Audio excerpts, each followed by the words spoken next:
Ćao svima, sa vama je Ingrid Warrior, ovo je moja 10. epizoda i danas ću vam pričati o zagonetki Kasapara Hasuera. Kao što se pojavio, tako je i zagonetno otišao u grob. Možda ne bi ni bilo ovog slučaja, svakako jednog od najzanimljivijih u 19. veku. Da se njegovi roditelji spojeni u preljubničkom grehu nisu plašili osvete mrtvog deteta, pojavio se iznenada na trgu bavarskog gradića Nuremberga jednog majskog ponedeljka 1828. godine. Lokalni obućar je bio prvi čovek na koga ta spodoba naletala i kao da je predosećao da će taj dečko uskoro, ako ne steći svetsku slavu, onda bar izazvati opštu radoznalost. Obućar se potrudio da zabeleži neznančav podroban opis. Mogao je da ima 16-17 godina. Njegova odeća iz koje je mesimica provjerivala iskrizana svilana postava. Nekada je možda bila dobra, ali sada je bila podarana i prljava. Čizme su mu bile stare, a obućar je odmah primetio da su džonovi bili opajačeni konjskim potkovicama i debelim ekserima. Kad je skinuo čizme koje su ga očigledno žugale, pokazali su se krvavi prsti i peti. Dečko je u ruci grčevito stiskao pismo adresovano na kapetana 4 eskadrona 6 vojničke regimenta. Masa radoznalaca je krenula za njim do vojne zgrade dok je čekao da ga kapetan primi. On je instinktivno pokazivao da je dete koje je dugo živelo u potpunoj izolaciji i da nema nikakve veze sa ovozemaljskim svetom. Prišao je plamenu sveće i pokušao da ga uhvati. Visnuo je do neba, a okupljeni su bili u nedoumici da li da se smeju ili zgražavaju. Tako počinje priča o Kasaparu Hasueru, čiji dalje život nije bio ništa manje zagonetan od njegovog rođenja, porekla i detinjstva. Ni posle punih 160 godina od njegovog pojavljivanja u civilizovanom svetu. Ne može se utvrditi razlog zbog čega je bio zatočen tolike godine. Mesto gde se nalazio i ko je bio čovek koji ga je čuvao i hranio. Njegovo ubistvo 5 godina posle pojavljivanja takođe nikad nije razrešeno. Prema izveštaju policijskog narednika napravljenom odmah po dečakovom dolasku u stanicu, Hasuri je bio zdrav i prilično jak. Mekani nežni tabani kao dlanovi na rukama bili su prekriveni krvavim plikovima. Smestili su ga u ćeliju i zaključali, a tamničar je ubrzo primetio da njegov štićenik može satima da sedi na podu ne pokrećući udove. Voleo je mrak više od dana i u njemu je mogao da se kreće vešto kao mačka. 2 dana po dolasku obišao ga je lekar nekog grofa i on je konstatovao da je dečak zdrav, mada je imao deformacije u oba kolena, kosti su mu bile fleksibilne. Sve je to ukazivalo da se Hasuer do tada nije uopšte kretao. Ova 2 izveštaja će nakon njegove smrti da pokrenu lavinu sumnji u to da je dečak od rođenja pa do pojavljivanja u Nurembergu bio zaista zatočen u nekom podrumu. Oni koji sumnjaju tvrde da nije mogao tako da se razvije samo na hlebu i vodi u tamnoj sobi. Ako za sve vreme nije mogao da stoji, nego samo je sedeo, pretvorio bi se u bogalja koji ne bi bio u stanju da hoda. Sumnje je pojačavalo i njegovo neverovatno brzo učenje i navikavanje na svet. Delova je u početku kao imbecila, tako se i ponašao. Satima je sedeo u ćeliji ukočenih udova i nepokretnog lica. Ozario se tek kada mu je jednog dana tamničar doneo drvenog konjića, kome je otac posvećivao sve svoje vreme. Još uvek mu je smetao miris mesa, piva i vina. Dugo nije pravio razliku između fiksiranih i predmeta koji su na neki način mogli da se pokreću.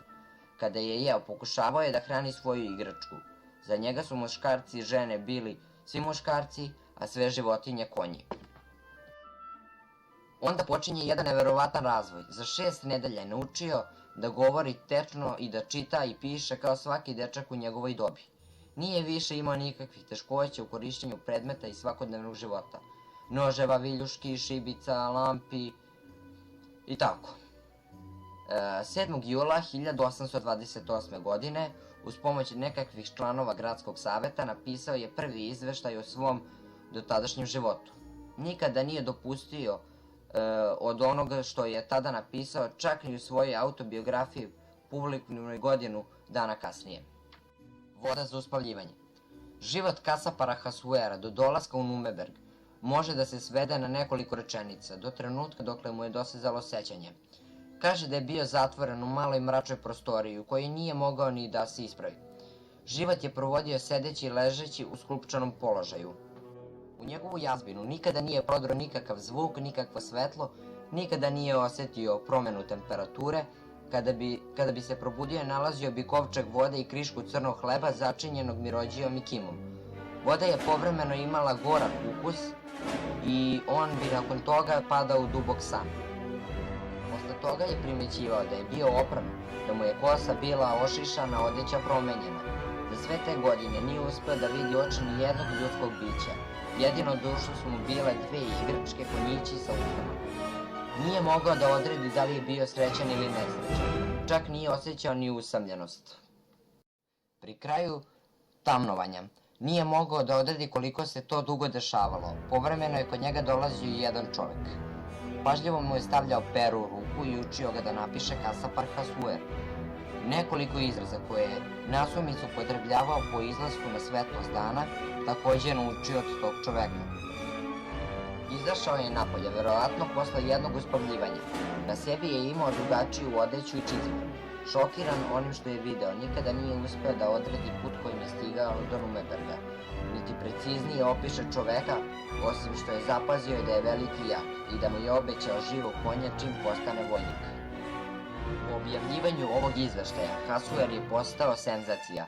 Dolazili su ljudi sa celog kontinenta da ga vide. Policija je pokušavala da nađe mesto gde je bio zapečen, ali joj to nikada nije polazilo za rukom. Mašta znatiželjnika je prodirala punom parom i pojavila se svakakva nagađanja o njegovom poreklu.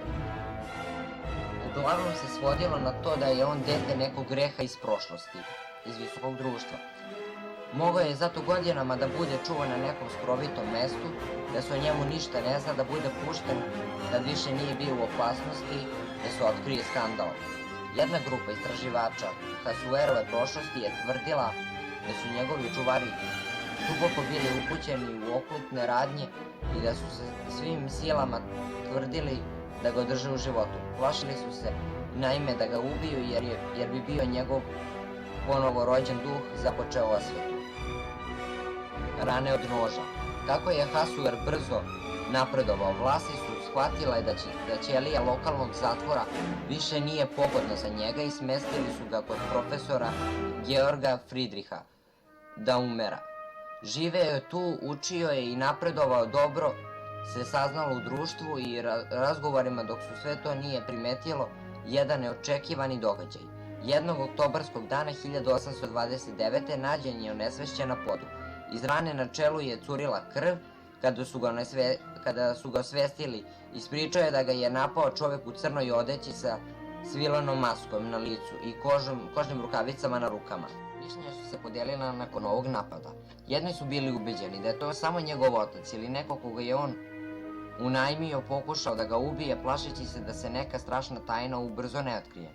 Drugi su tvrdili da je to sve on sam uradio, plitka rana na čelu i neprirodno duga nesvestica Hasuer je po njima sam sebe povredio i sve to iscenirao da bi opet privukao pažnju na sebe.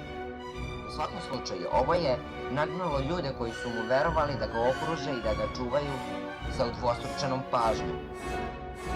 Godinu dana po ovom događaju u Numebergu se pojavio bogati i ekscentrični engleski lord Stamford. Bio je oduševljen pričom o dečaku i jedno vreme ga je vodio po raznim evropskim dvorovima, tvrdeći kako je on vanbračni potomak neke ugledne, ali policiji nepoznate bavarske porodice. Kad su već zasito ovih predstava, lord je preporučio da se dečko skloni kod učitelja Majera u gradiću Ausbach. Tu se on bacio na učenje istorije latinskog. Sve se to nije baš svidelo Hasueru, ozbiljno ga je povredila i misteriozna smrt njegovog čuvara Anselma von Feuerbacha, koji je pokušavao da dokuči pravo Hasuerovo ime. Učmalost malog grada prekinuo je jedan čudan događaj 14. decembra 1833. Hasuer se pojavio na vratima kuće svog domaćina sa nekoliko rana na grudima i stomaku. Promucao je da ga je neki stranac pozvao u park kako bi mu otkrio istinu o njegovoj majci, a onda ga je napao bodežom. Bio je visok sa tamnim zulufima i nosio je crni kaput. Pitao me je da li sam ja kasapar Hasuer, kazao je Hasuer. Kada je mladić to potvrdio, ovaj mu je pružio novčanik, Hasuer ga je otvorio, a onda mu se sečivo zarilo u grudi. Policajci su otišli u park i pronašli novčanik. Ono što su vidjeli u njemu bilo je zagonetno, kao i sve u slučaju Hasuera. Na početku papira je bio otisak nekog teksta koji su pročitali u ogledalu. Hasuer će moći da vam kaže kako izgledam, kao i odakle sam i ko sam. Da bi ga poštedeo tog posla, reći ću vam sve o sebi. Ja sam na bavarskoj granici, na reci moje ime je MLO. Do danas nije utvrđeno zašto su ključna mesta u pismu bila prazna, da li ih je izbrisala policija kako bi zaštitila neku visoku ličnost. Na snegu u parku nađeni su otisci cipela, pripadali su samo kasaparu Hasueru. Učitelj Major i policijski kapetan Hikel su bili ubeđeni da je Hasuer sve to izmislio i da je sam sebe ranio. Major je tvrdio da je mladić ubio sebe, ali je nož otišao suviše duboko. Kapetan Hikel je sa grupom detektiva po Hasuerove samrtne postelje posljednji put pokušao da utvrdi istinu i da ranjenika natera da prizna da je sam digao ruku na sebe.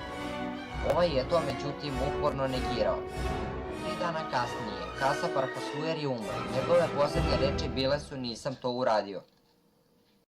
Nikada se nije saznalo šta se zaista dogodilo tog bavarskog dana u bavarskom gradiću. Mišljenja su podeljena što zagonetku kasapara Hasuera čini još privlačnijom. I to je sve što se tiče ovog klipa, nadam se da vam se svideo, bacite like, share i subscribe, a mi se vidimo u sljedećoj epizodi.